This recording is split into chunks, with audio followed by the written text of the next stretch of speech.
welcome everyone to our Connect with Caro Expert series. This week we get to feature my brilliant, amazing friend, Kelly Swanson. Kelly is a famous storyteller. She's a TV personality. She just got inducted into the Speaker Hall of Fame, which is a huge deal. She has dedicated her life to using the power of story, incorporated with motivational speaking, humor, to help people change their lives, their businesses, and their own story. So Kelly, thank you for being here today. I'm so excited to be here. Thank you. Hello, everybody. I am so excited to have you here. This is such a treat. I tell people all the time that I have this gift of knowing such incredible people. And in large part, it's because my father left me this incredible world. And I always say, and I have to tell you this because the first time that I ever delivered a speech after my father died about my father was at the Florida Speakers Association, and you were there because it was the Story Academy. You were the person that they were highlighting. The whole event was about you. And that night we were doing our Lifetime Achievement Award, and I gave a speech and I talked about my father and how he sent me postcards from everywhere in the world while he was traveling because he was not home. As you very well know, you're always on the road. And he found a way to be there for me, even though he wasn't. And although he passed away, I have a box of postcards from him, but not only postcards in the form of actual cards. He's also left me postcards in the form of people. And you are definitely one of those postcards for me. So now I get to share those postcards with the world, and I'm honored to share you with the world. Well, that is very kind of you, and we're all in your orbit because of how wonderful you are and what you do to pour into people, and you're just you carry on his legacy extremely well. So we are just a reflection of what you give to people in the community that you create. Thank you. So I want to talk a little bit about you, and you know why you're here, but tell everybody a little bit about who is Kelly Swanson. Uh-oh, everybody froze. Okay. Do you hear me? The only? Oh, okay, go ahead. You just froze on me. I've got everything shut down. I can shut down. Let's tell me again. What did you just ask me? You know that I asked you, this is so funny because I asked you, tell everybody a little bit about who is Kelly Swanson. And then when you froze, I honestly thought that was like a comedy stunt of yours. I was like, she's going to break into like a joke and be like, I don't know who I am. Oh, that's funny. Who is Kelly Swans? And that is a long-winded answer. I'm just a motivational speaker and a comedian, which means I tell people you can do anything, and then I tell you I'm just kidding. And I get on a stage and I make people laugh and I make them feel good, and I talk about the power of story. And normally I'm talking about the power of story to influence other people. But when it comes to the reason I'm here today to talk about health, that's a whole different application of story, which I'm sure you're going to ask me about in a minute. But I live in North Carolina, and I'll tell you this: I'm not a health speaker. So let's go ahead and get that out of the way. I am not a health speaker. I am the poster child for everything you should not do, and I always. So there you go. Well, you used to be. I used to be. You're right. See, there you go. I need to, I used to be. Well, I still can't in full. I still can't get up there and claim to know everything or as much as you do about it. I sort of represent the other side of the equation, I guess. Anyway. So you're a motivational speaker. You're on stage. You're telling people about story at all times. And you're doing this for a living, but I know behind the scenes that there is something that you struggle with. Yes. And that struggle was very real for you. Yeah. So share with us what that struggle is. Yeah. Can I just get full on blunt version with you here? Of course. I'm an open book. I'm fully transparent, but I have had something called ulcerative colitis for years. Best way I can explain it, it's when the immune system attacks itself. And in my case, it attacks the colon. And there are sometimes it may be in the same family as IBS or Crohn's or gut related diseases. And it's something I've had for many, many years. It's something I've been seeing doctors for, had tons of colonoscopies. I've been on all kinds of medication, a very expensive medication, and have periods where I'm in remission and then periods where I'm not. And when it gets really bad, it can get really bad. And up until was it during COVID or anyway, at some point in the past couple of years, it got unmanageable. I will spare you the details, but when I say unmanageable, we're talking pain, we're talking not being able to control what your body does. And I was having to, in order to deal with it, my solution as I'm traveling was to just starve and not eat anything, not drink anything. I couldn't trust my body. My face broke out. Caroline, it looked like I had wounds, open wounds all over my face. And doctors were like, oh, it's rosacea. And I'm like, no. So it got to a point where I could no longer control it. It was ruling my life. And I've always had a good attitude. So I've always been like, what? I'm not stressed. I can beat this. And then my husband said, I think you need to go outside of the doctors. He said, I think you need to go ask, get somebody out. And I don't even know what you call it. Y'all are the experts, holistic, somebody who could. And I had been asking my doctors for years, and I don't mean to diss my doctors. They're great doctors. They're doing what they can. They meet my symptoms, but I had been asking them for years, Caroline, are you sure this isn't something I'm doing?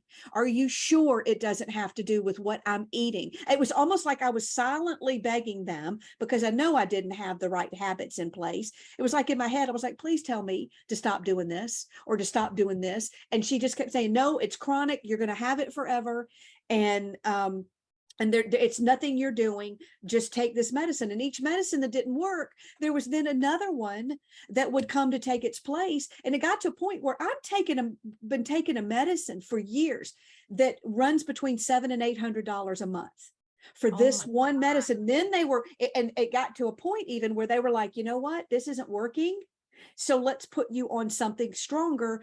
And so I won't have to take this. No, you'll still have to take this, but now you're going to take this, and this is going to cost you even more. And when you hit me in my pocketbook too, I start paying attention. So that's a long-winded way of saying that's where I found myself almost a year ago. If we want to get some times on it, I went for help in November of last year. And so I'll stop there and see if you want to ask me anything about that. Well, so yes, thank you for sharing that. And thank you for sharing so vulnerably, like how bad it got. And in addition to that, there's another part of the story, which is that you have also struggled with your weight, right? Yes. So yes, of course, my husband says when I say struggle, that implies I'm working at it. It's a shame he went missing. I'm struggling to find him. So, and yes. here's the point of this, right? Yes.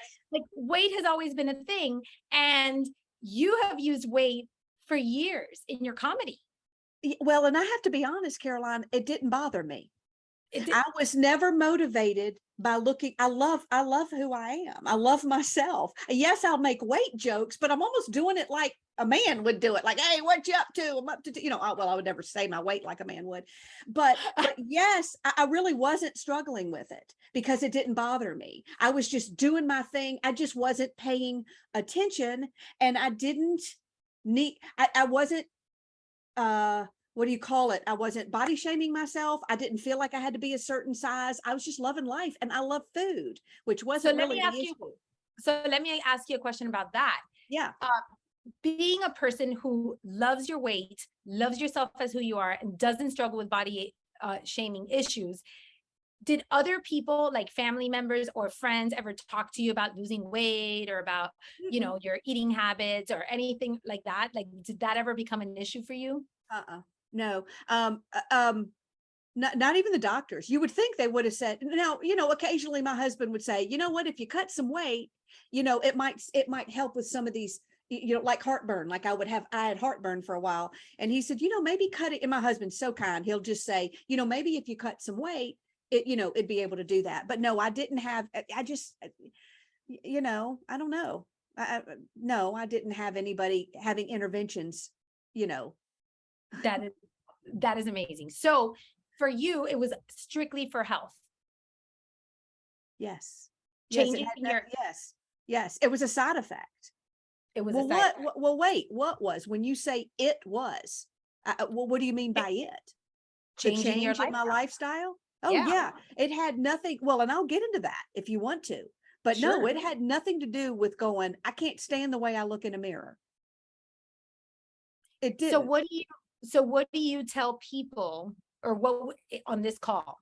Yeah. If there was somebody that were on this call that is having a problem with the way that they look at themselves, what would your words of wisdom be for them? Okay. Well, now we're jumping way ahead. Yeah. In the story, but I'll just kind of walk you through then what happened with me real quick before we answer that, because that relates to that. I'm telling you where I was pre-life change. It was, I'm going along, I'm hopping on airplanes, I'm doing my thing, I'm loving my life, I'm funny. And when you're bigger and you're funny, it works to your advantage. It was, in fact, I went, oh my gosh, if I become really skinny, I probably wouldn't get as many laughs. Well, and actually, you and I had conversations about that. I've seen people on TV shows that once they lost the weight, they weren't as funny. And no, I didn't feel like people were laughing at me. I did not feel like that. But regardless, it is what it is. But no, I did not reach a point where I was like, I need to be skinnier. No, that was, or thinner or whatever. That was not, or I need to be healthier if I lost weight. I was not even cognizant. There was no awareness about that in my life.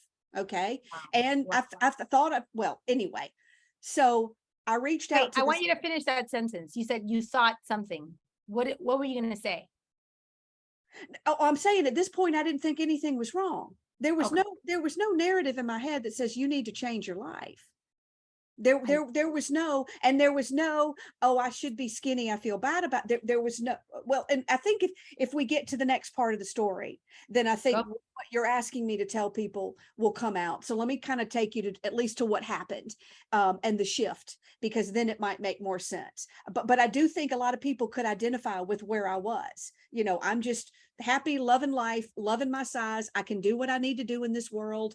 I mean, it wasn't affecting my lifestyle. So I wasn't getting winded. I could still keep up. I could do, everything was whatever, until this health condition started to get massively worse. Okay. Yeah. Now I'm in a position where I can't function because of this chronic disease that I have. So I put the word out and said, hey, I'm lazy. I'm not really lazy, but I didn't want to. I also work very hard. You know that about me. I work 24 hours a day. I never stop. And so I said, okay, I need to cut the amount of work need to do to go find someone. So I started asking around who's done research on gut health and the issues I'm having. Friend of a friend of a friend said, call this man. And so I called this man, and it turns out he's in Florida. Actually, we couldn't meet in person, and I set up a consult with him. I don't know what to call him. I call him my healer. It's not. I don't even know what he calls himself. But he got on the phone, and with such compassion, he listened to what was happening. Very different from a doctor. And I hope I'm not dissing doctors. We need to do some kind of disclaimer where we're not saying don't go to your doctor or take your medicine. But I did not feel listened to from my doctor. It was, okay, this is happening, give you this medication. He listened to everything. Tell me what's going on. And the first thing he said is, you need to take a look at your job. It's killing you. Now, that was the last thing I wanted to hear, because I wasn't motivated by being skinny or looking a certain way, or being able to get myself out of a burning car, which is what motivates my husband to go work out every day. But he was telling me I couldn't do my job. And he was like, you cannot keep up the pace that you're doing. And then suddenly there was a shift in my head, because suddenly he had attached this to something I did want. And you love your job. And I love my job. And you want to get to me, you tell me I can't do it. But not only that, I was completely out of control. My health was so bad, I was willing to do anything at this point. And so he listened to everything I was doing. And then he said, we're going to make some radical changes. And I was willing to do anything. I said, can you help me? Can you make this go away? And do you want to hear what he had me do, or is that irrelevant to the conversation? Absolutely. Okay. Absolutely. He said, you're going to stop drinking water out of the tap. You're going to start drinking. I want you to drink only a certain kind of water. He said, go drink. And by the way, I get no affiliate anything out of this. This is just what he told me.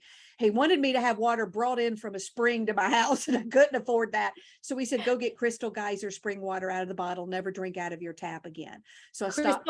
Crystal Geyser? Crystal Geyser spring water was what he said to get. And I had to go all over. Turned out it's a big lot. So now I only, when I'm traveling, he always gives me a better choice. So if I can't get it on the road, he says, go at least get it out of the bottle instead of the tap. At least this, he's big on water, and I still don't understand all of what he has. And I'll tell you, one of the first things I told him was, don't give me a class or send me a bunch of white papers or send me a book to read. I will not do it. I'm telling you, you need to tell me what to do. I trust you because, you come highly, whatever, tell me what to do. Don't give me a bunch of stuff to read that I won't understand. Don't explain it all. I don't understand the language you're speaking. My eyes will glaze over. I trust you.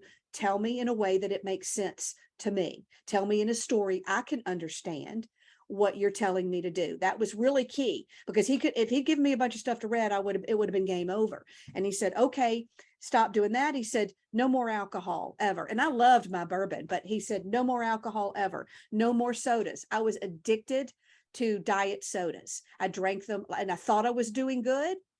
He said, no more sodas, period, real or diet. And no more artificial sweeteners. He put me on what is, you would probably, many of you recognize, is a Whole30, but even more rigid than that. He said, no more raw fruit, no more raw vegetables, no more raw fruits. Now, this was not you've got to understand too, this was not I'm creating a new lifestyle. He kept reiterating to me, this is food for healing. Your gut is raging a battle, and we need to heal it. What you eat later will be different than this. But for right now, all these things, and he said it much better, are attacking your colon, and there's ulcers and everything. So we need to calm it down. He took away caffeine. I could have 1 cup of coffee a day, and after that, it had to be decaffeinated. He took away cream. He took away all dairy. He took away soy. Again, it's like Whole30. What I could have, he put me on a regimen of something called nose to tail beef. I had never heard of that. I'm like, what are you talking about? I got to go to a place in Texas and order this beef that's got the organs in it.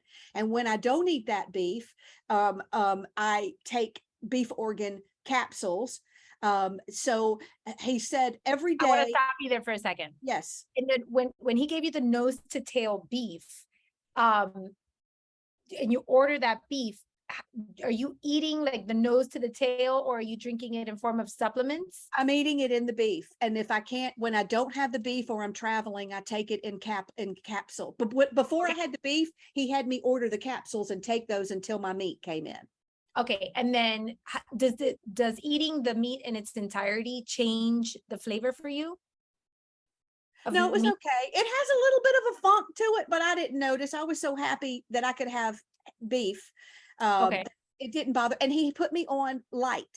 So I get the primal light version. So maybe the hardcore would be, and I've just always stayed on that.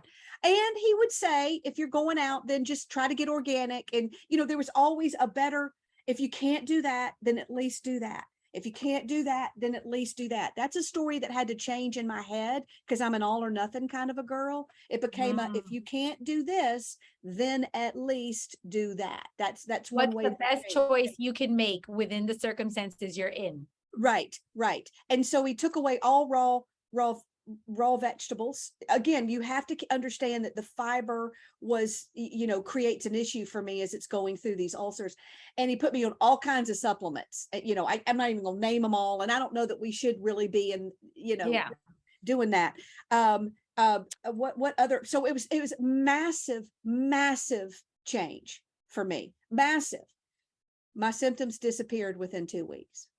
He said he's never seen anybody whose symptoms have disappeared so quickly.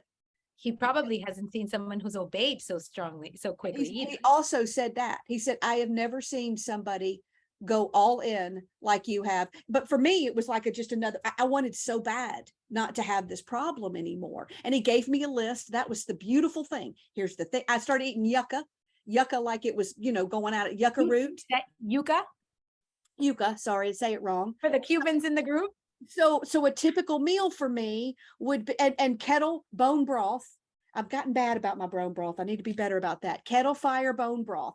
He had said, I once asked him, and I would keep saying, oh, so it was the caffeine causing the issue. Oh, so it was alcohol causing. He's like, no, it was 25 different things you were doing that because your gut wasn't in balance. And he would say this much better than me. What was causing a problem. Once it's calmed down, then we could reintroduce.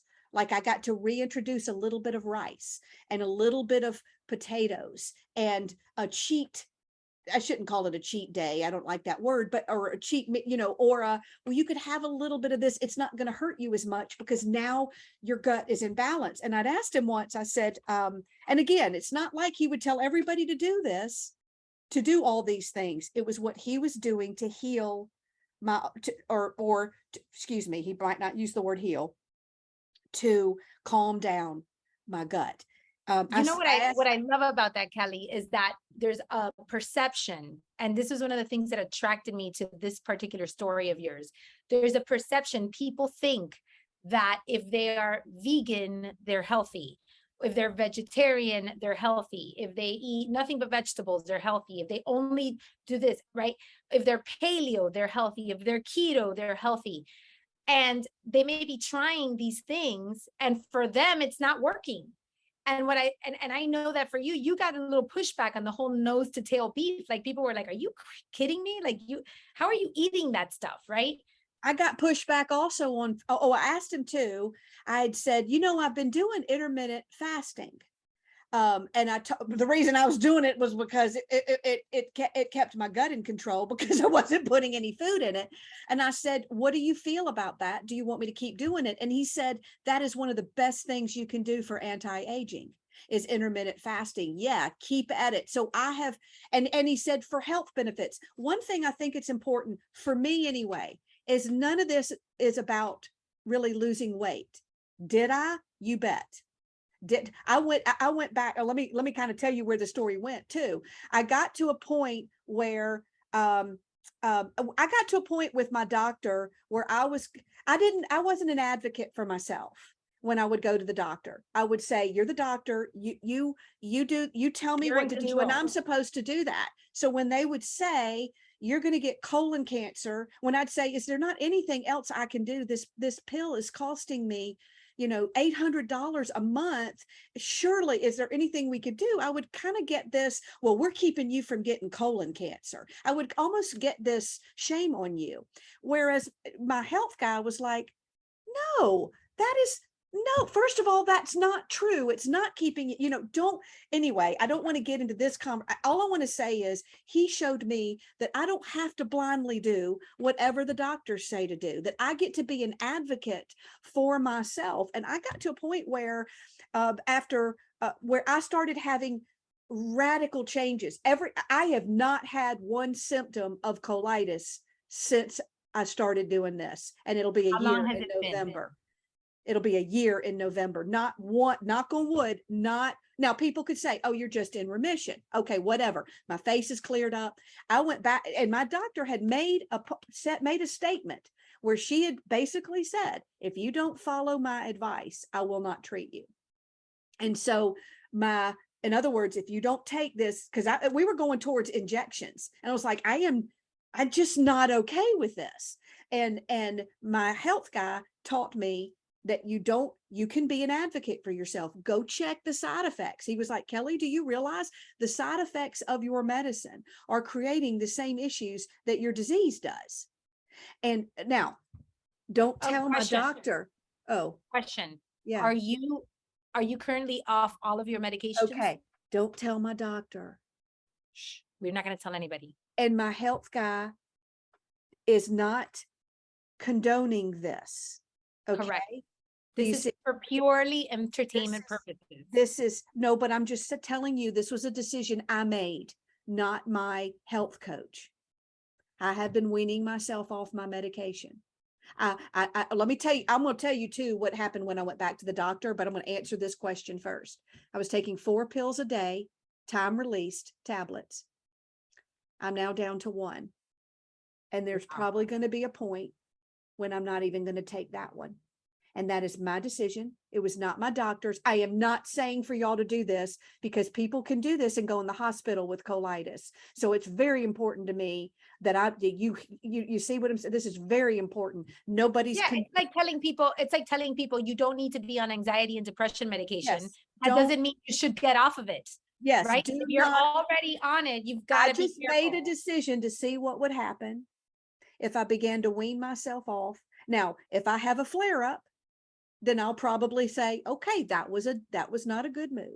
But I went back to the doctor during all of this because they're giving me colonoscopies, they're checking, and now all my symptoms are disappearing.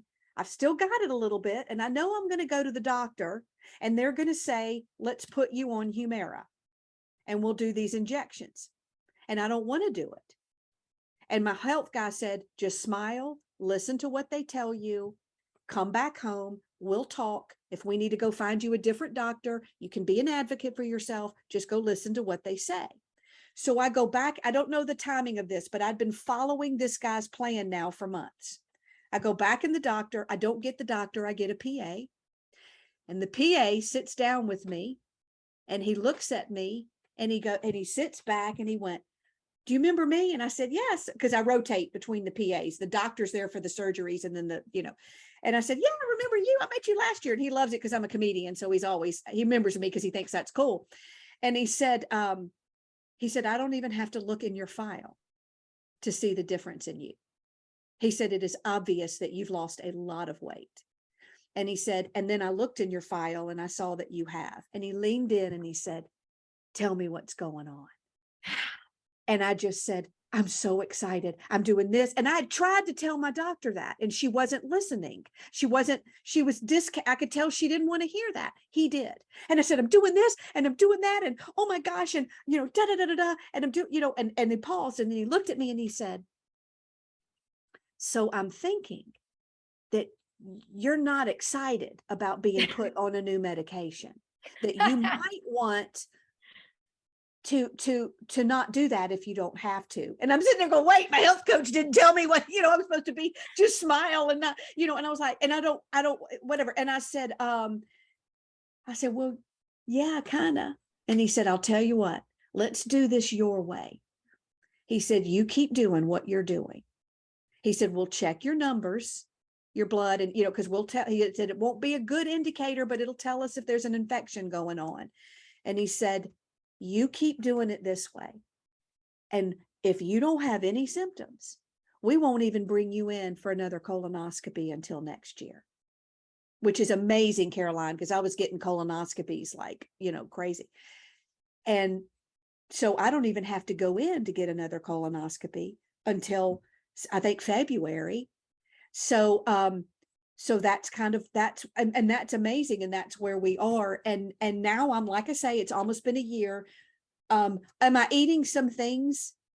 Wait, I have a question for you, Kelly. Yes. So you have lost a lot of weight. So my question to you is, are you still funny? Oh yeah, I'm really funny. But luckily I still have a muffin top. So I can still make the jokes. Yes, I'm still funny. And people have chub rub. And yeah, I still have chub rub. And here's the thing too, and it brings on, I still have hairs growing out of my chin. I mean, that didn't have anything. I still wake up, look like my chin sprouted dreadlocks, and I have to, I still have all these age things I can make fun of, which is fun. And people want to know, I think it's so funny. They want to know, how much weight have you lost? How much weight? And people it's so fun because they'll say it in my face. They'll be like, oh my gosh, your face. How much weight have you? It's fun when they kind of start to notice, but they want to know, how much weight have you lost? And I'm like, I don't know. They're like, what do you mean you don't know? I was like, I don't know. I'm not going to get on a scale. And I don't know what that is about me, why I fight it, but I've known from the very beginning that if I get on a scale and it starts to become about a number, that I'm going to get on there and something's going to mess with my head. Something is going to make me say it wasn't enough, or I don't know. I don't want to know the number. That is not my motivation. The story in my head, and that's what had to change, because we write a lot of stories in our heads. We write stories that say, I can't exercise, I'm too tired. We write stories that say, I'm not there yet. I am looking at what barriers I need to break and what story I'm writing in my head that's keeping me from that. What do you mean that you're not there yet? What do you mean? Oh, there's still things Where are that you not? there are still things that I could do to become a healthier version of myself. I know that I'm not doing. That's what I mean. And there's times I eat stuff I shouldn't. I'm not going to lie. I mean, but my gut is it's in a better position now. I mean, what he had me on, in my opinion, in my mind, was kind of not unsustainable, but hard for me to sustain. So now I don't know. I've worked in a groove. There are things I can never have. I will probably never have alcohol again. I will never have sodas again. I will always stick to the water. I will keep taking the supplements. I will, I will not have fried foods. You have determined certain non-negotiables in your life. Yes, but there are and this is where it's key for me. It had to be attached to something I wanted, and it had never been before. But once I was able to see something I wanted more than cream, or more than that, well, I also wanted to not crap my pants, excuse the expression, or not wanted to be in pain. So, but I wanted to be able to do my job. So once I was able to write a story of what I wanted more than what I was taking away from myself, that was key to me. And I still have to be more aware, because we don't always know the stories that we're writing. We don't realize we're writing a story that's keeping us. A great example, but doesn't have to do with health, is a friend of mine's. We were talking about truths and lies, and how you write a lie in your head, and your brain believes it. You say you're stupid, and your brain goes, okay, you're stupid. Or you say you're lazy, or you say you don't like exercise, and then your brain's going to go, yep, prove it. We're going to go check that box off. You start to live in alignment with the lie that you've created, and you often don't even realize what you're doing. A friend of mine said, my lie, and we have little cards where we write the truth on one side, the lie on the other. She said, my lie says that if I take a vacation, my business is going to collapse. She said, so I have this belief that if I can't take a vacation. And then I went, oh my gosh, I'm the same way. I can't remember the last time I took a full time off that I didn't sneak work in. Caroline, I didn't even realize I'd been walking around with a story in my head that says you don't deserve a vacation, or you can't take one, or everything's going to fall apart. That awareness is huge. We don't even realize we are walking around with these scripts in our heads that are dictating our behaviors, and so, yeah, I'm in the process of saying what's holding me back from getting to where I want to be.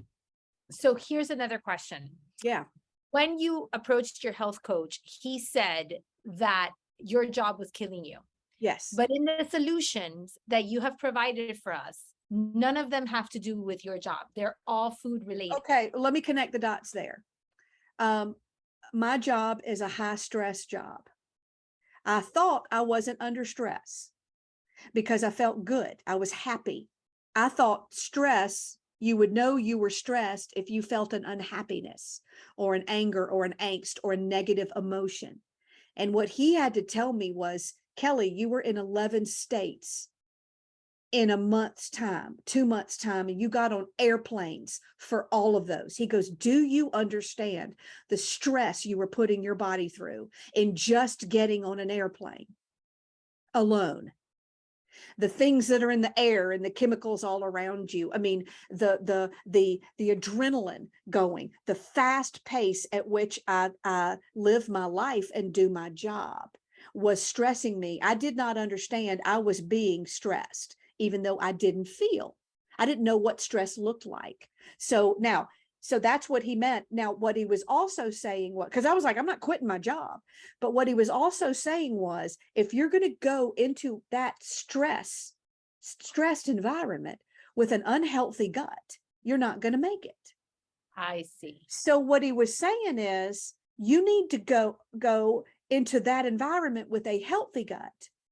If you're going to go to war, you need your you need your If you're gear. going to go to war, you need to be armed. One thing actually, the first thing he asked me, or second, was, how's your sleep?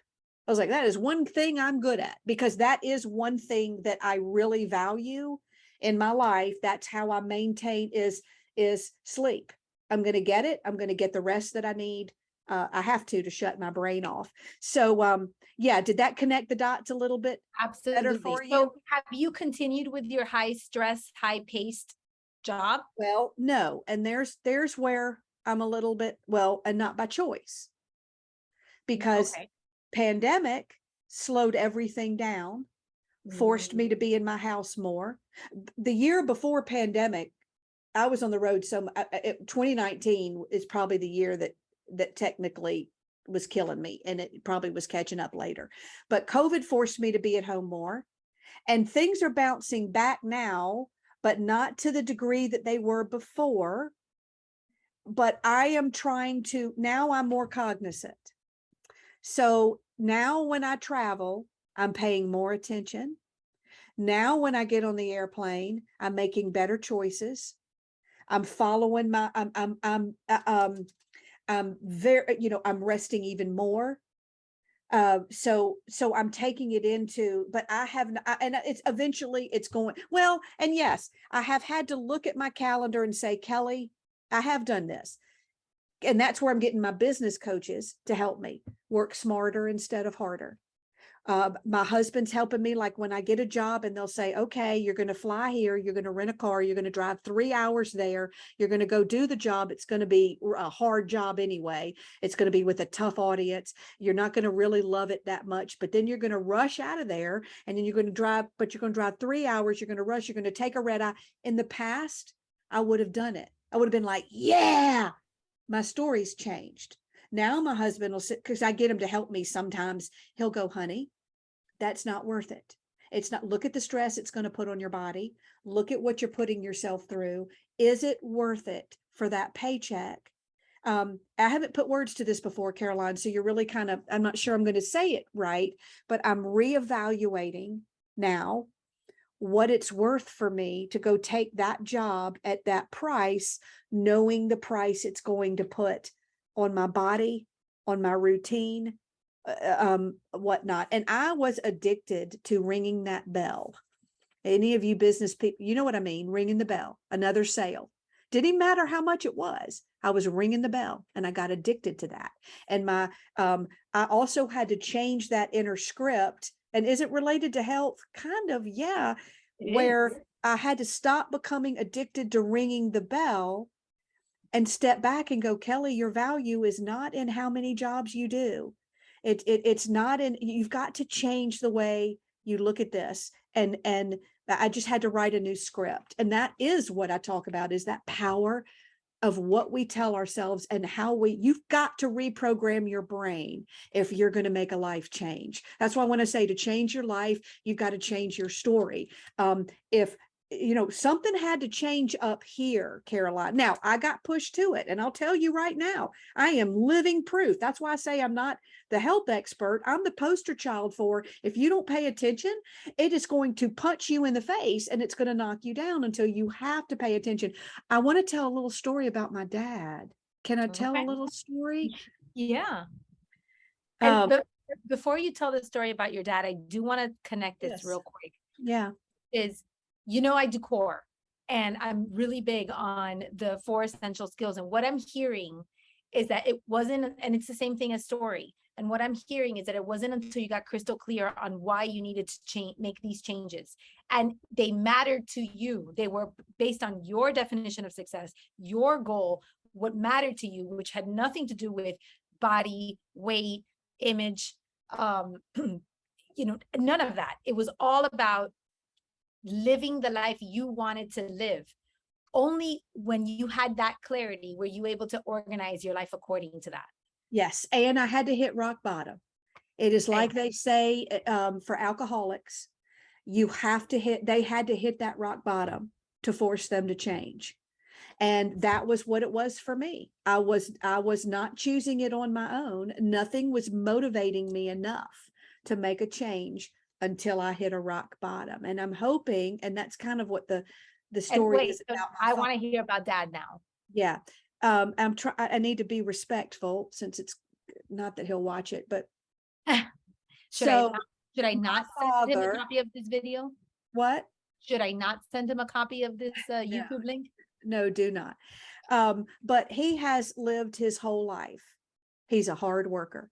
He's a self-made man. He came from nothing and built great wealth. He taught us that you work hard, and there's no shame in a hard day's work. And he, like many in that generation, you're always building for one day. It's one thing he's constantly drilled in my head, is you're preparing today for that one day. You save today for the one day. You delay gratification. You don't eat the marshmallow. It's not how much you make, it's how much you keep. It is, you're always preparing for one day. As many of our parents and even the older generations, you saved and you did without today so that you could have that retirement, so that you could have that, whatever that life was that you wanted. It's one day, always building for the one day. And he worked so hard, and he scrimped, and he saved, and he put it back, and he did all the right things. And then one breath into retirement, gets a health diagnosis that says, basically, you're not going to get your one day. Oh. And was this recent, Kelly? What? Was this recent? Did this recently happen? We found out 4 years ago. We got the diagnosis, and I am happy and surprised he's still here. But it was to some degree self-induced. So it was a wake-up call for all of us, or at least it was for me in the family, that you can't ignore your health. If you're paying attention to your money and your stock portfolio and your retirement and all of these things, but you cannot ignore or not pay attention to your health. It is one piece of that investment. Now, that's the story I'm telling myself. It may not be what motivates you, but living your whole life for a one day you're not going to get, because as you did everything right, you didn't invest in your health. Was also a wake-up call for me, because I suddenly, for the first time ever, thought, well, what is my one day going to look like? I don't want that to be me. Yeah. And you've done it. You've made those changes. Yes. And I can be proud of myself, but I had to. So how do you can be proud of myself, because I didn't have to. I mean, no, you could have run yourself to the ground and said, screw it. I could have said, screw it. And I still could today say, well, I'm just going to have a little bite of fried chicken. And I don't. Now, here's what I struggle with, is now I beat myself up for not being as strict as I was in the beginning. So I'm kind of working on that narrative. It's hard when you're trying to find that new groove of not beating yourself up, but you know what I'm saying? I mean, finding a new, and especially for a person who is used to being all or nothing. Yes, I am. I am all or nothing. And it's very hard figuring out. I don't know what moderation looks like. Right. And the danger with that, my husband and I always have this conversation, because Orlando too is an all or nothing kind of guy. He's made radical changes in his life, and he's been all or nothing. And we have this conversation often about all or nothing can work really, really well in situations like yours, like his, where someone has hit rock bottom, and it is all or nothing. But for many of us that are just trying to make sustainable change and have not yet hit the rock bottom and are trying to avoid hitting the rock bottom, if we go with the mentality of all or nothing, we're going to go more into the nothing than the all, because we're going to, that the first mistake, we're going to use that as an excuse to tell ourselves the story that we are not good enough, that we are failures, that we are not consistent, that we don't care enough, and all the other things that we say. So that is dangerous. When you eliminate that script and you say, no, no, no, no, no, it's not all or nothing. I'm going to have grace with myself. I'm going to do, which is what your health coach taught you, the best choice I can within these circumstances. Now you're giving yourself permission. Yes. And write a story, baby steps. All or nothing people judge themselves harshly if they're not going to the nth degree. So I'm having to learn how to say baby steps, celebrate. You didn't fail because you didn't do everything. And for me, that was that's a big part of it too, is you didn't fail because you took these time. I'm having to really shift my entire perspective that baby steps. And for me, I need a plan, because I can't, it really shows that if I have a plan to follow, a structure, I can't go into every day thinking I'm just going to do good today. I don't know what that looks like. I tell people in story, if we can't get there, if we don't know what it looks like, we need to see. So for me, it's, and when I get on the road, it looks different. There's no routine. So I'm having to go, what is this plan? You're going to do your intermittent fasting. You're going to do one meal. You can have what you want. Since you stuck to that intermittent fasting, you can have a good meal. Don't stress out over what you have. You can have sometimes I'll say you can have a meal, a snack, and a dessert even. Sometimes I'll say, and that's what you can do. And you're not going to, but you're going to close the window back and don't have cream. As I'm reintroducing things. Yeah. Part of your plan includes your non-negotiables. Oh, well, that's what I was just going to say. Which eliminates a lot of those questions that you would engage in otherwise. Should I have the soda? Should I not have the soda? Should I have the drink? Should I not have the drink? Yes. You've got your non-negotiables. Yes, you're right. Because in that meal, there's still some things I can't have. And as I'm introducing things, I'm kind of also getting to a place where I'm listening to my body. So because I don't know I'm a little bit in a state of, is something about to set me off and I don't know it. So there's a little bit of, fear in that. And sometimes I'll just see I'll get a little bit of a twinge and I'll go, there it was. Because he's told me I can have a little bit of cream. I'm like, you had 2 little bits of cream and look what just happened. It's also starting to see what's going to cause issues and being really in tune with, okay, let's don't do that anymore. But you're right. It's having a plan. It's knowing how to grade myself, because if it's just wide open, I don't know how to grade myself.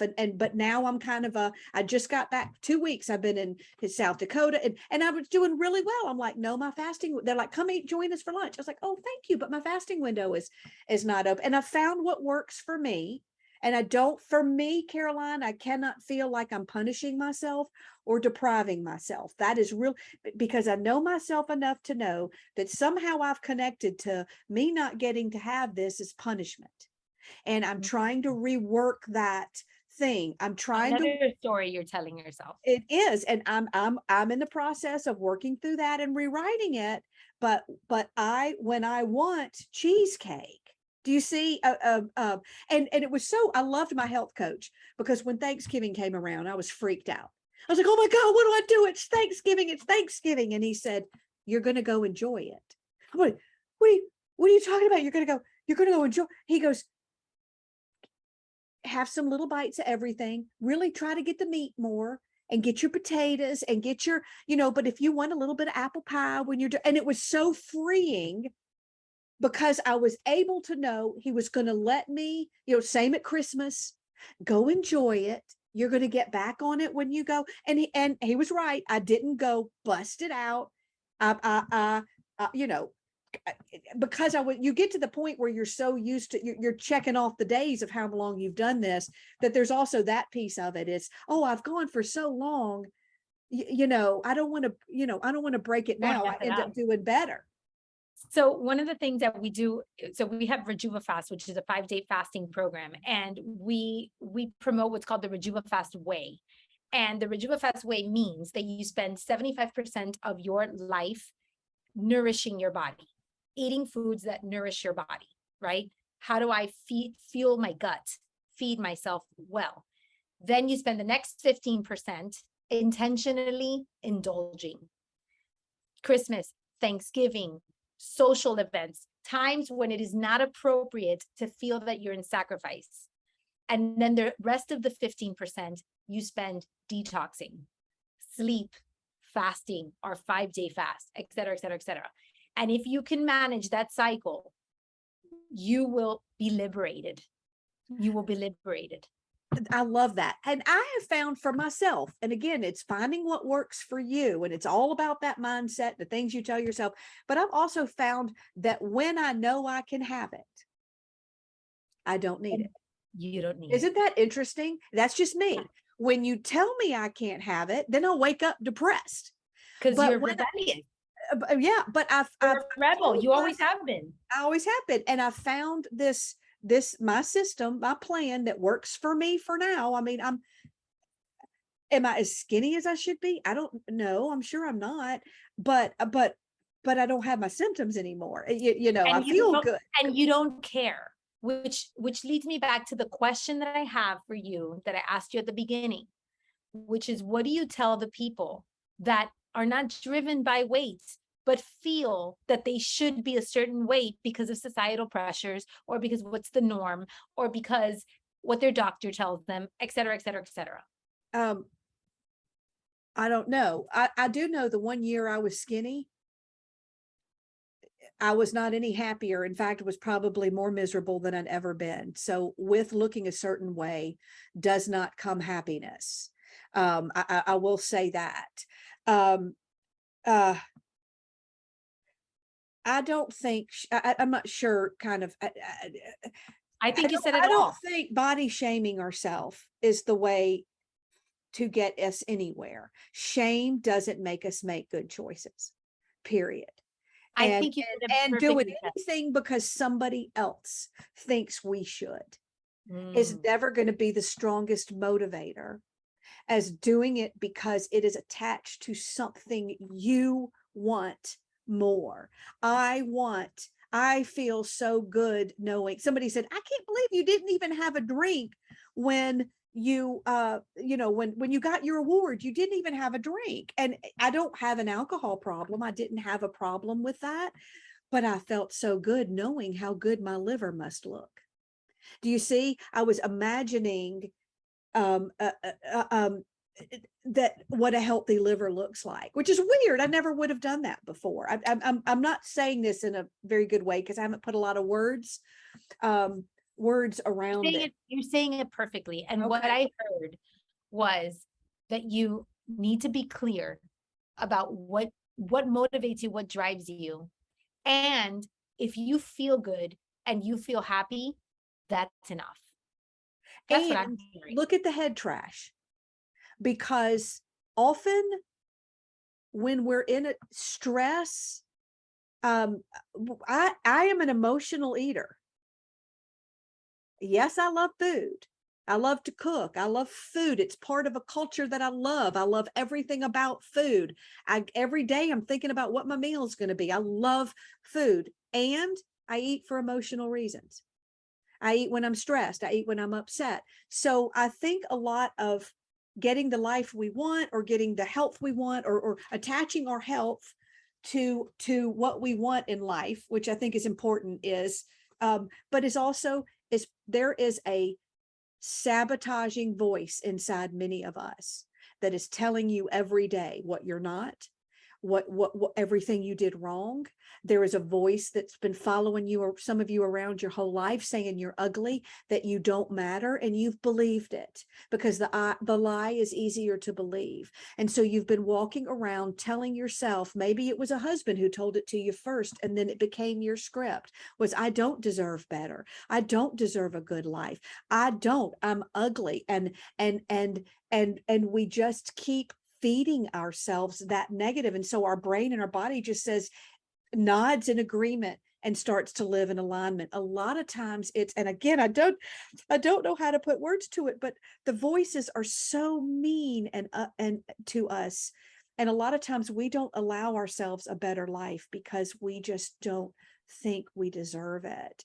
And so what I guess I could also say to people, and this might sound weird, is you deserve it. You deserve to be loved. You deserve to have a life of joy. Not for any other reason. Love yourself for who you are. You may not be where you want to be, but love who you are. You are the outside is irrelevant. It's window dressing. I'm rambling here, but I just want to speak to those of you who there's just a really mean voice. And maybe for you, for today, it might not be about nose to tail beef, or are you going to drink the right water? Maybe for you, you just need to learn to love yourself again.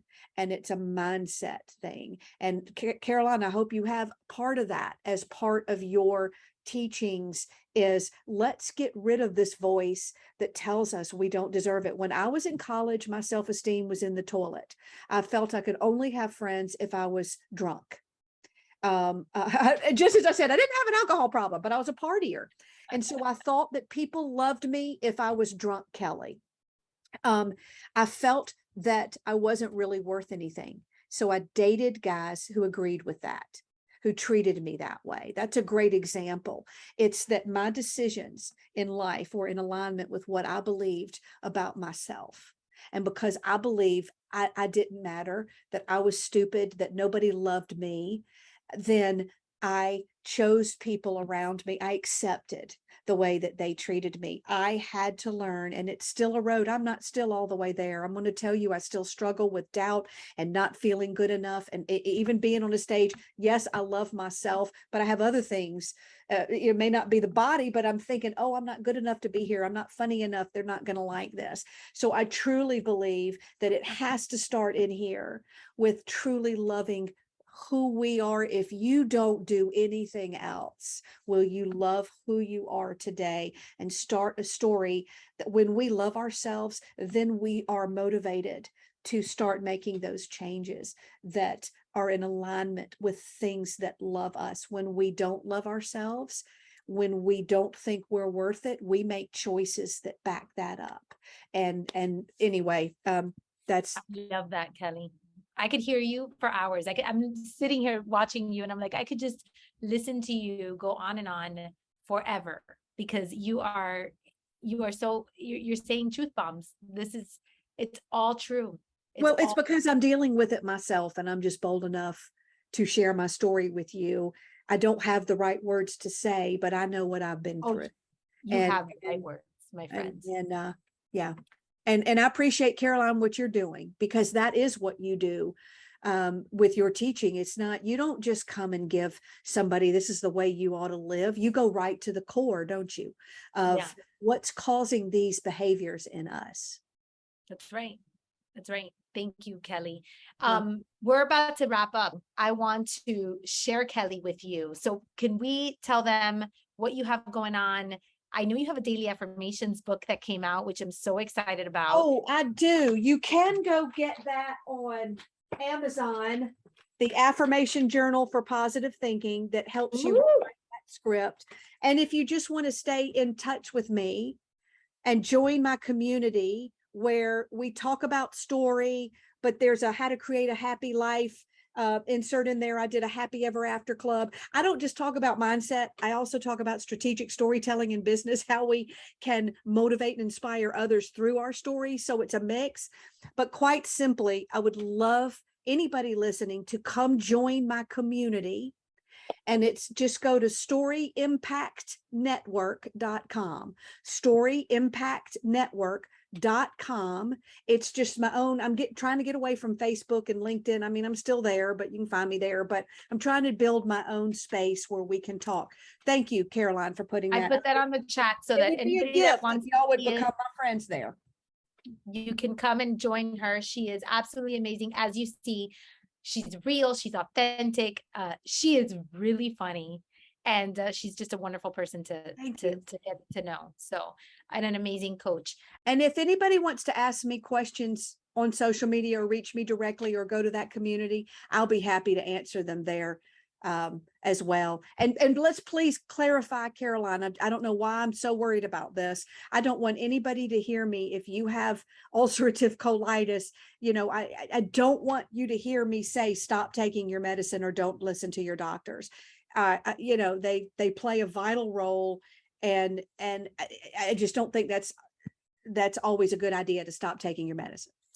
Agreed. I think it's important for people to share their story so that we know that there is hope, number one, and that there's more than one way to skin a cat. So it inspires us to keep searching, to keep digging, to keep asking questions, looking for health professionals that could help us. The idea isn't for you to stop doing what you're doing or to radically get off what you're doing and then cause more problems. The idea is for you to continue being curious, asking questions, and never giving up on your health and on being an advocate for yourself. Yes. That is the key. Kelly, thank you for your time. Thank you for your wisdom. Thank you for sharing your story, which was so honest and real and totally out of your comfort zone. This is like a deep dive. This is not what you normally talk about. So you're like putting yourself out there and sharing raw everything that you went through, which you know, to do that for the benefit of my community is a gift that I thank you so much for. So thank you everybody. Thank you so much. Have a beautiful day. I hope you've enjoyed this Connect with Gato Zoom call, and you'll be able to catch the replay when we post it in our community. Take care. Bye everybody.